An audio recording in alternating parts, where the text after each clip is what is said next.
System হইতো না মেলে যে পানি আর কারেন্ট কারণ আছে নাকি ওই সারা কারণ আছে আমরা কারণ নাই পানি নাই এই কারণে আমরা রাস্তা অবরোধ করে যাচ্ছি। আচ্ছা কয়দিন আপনারা তো আজকে 10-12 দিন ধরে কারণ নাই, কেল মানুষের জল পাইতে আছে না, সব গ্রামের মানুষের তো এখন আমরা রাস্তা অবরোধ করতে এখানে আপনারা কারণ নাই। এখানে স্থানীয় যে প্রশাসন আছে আপনারা কি প্রশাসনের কাছে গেছেন না? গেছে বলতে সবার কাছে যাওয়া হয়েছে। কার কার কাছে গেছেন?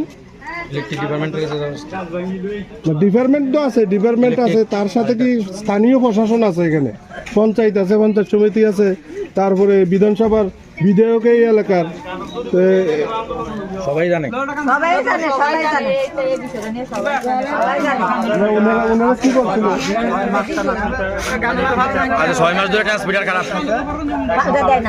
আজকে 6 মাস ধরে মূলত সমস্যাটা কি থাকো? 6 মাস ট্রান্সমিটার নষ্ট, যে একটা লাইন এটা বাদ হয়ে গেছে, এরপরে বলছে যে এটা পাল্লা দিব।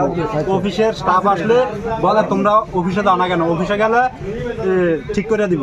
এরপরে স্টাফ বলতে আছে যে তোমরা দরকার রাস্তা অবরোধ করো, আমরা বলতে আছি তোমরা বলতে আছো তো কাজ যেতে হইতে আছে না, আমরা কি করবো? আমরা এটা কাজ আর হইতো না, এটা ট্রান্সমিটার পাল্টাইতে। আজকে 6 মাস আমরা কষ্ট পাইতেছি, আজকে 10-12 দিন আমাদের একবারে কারেন্ট পুরো ডিস্টার্ব, কারেন্ট পাইতেছি না, পানি পাইতেছি এখনো নাই বর্তমানে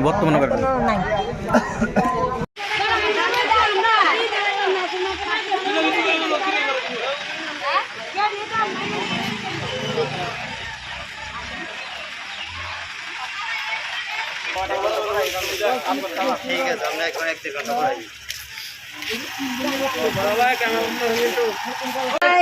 পানি নাই এই কারণে আমরা রাস্তা অবরোধ করে যাচ্ছি।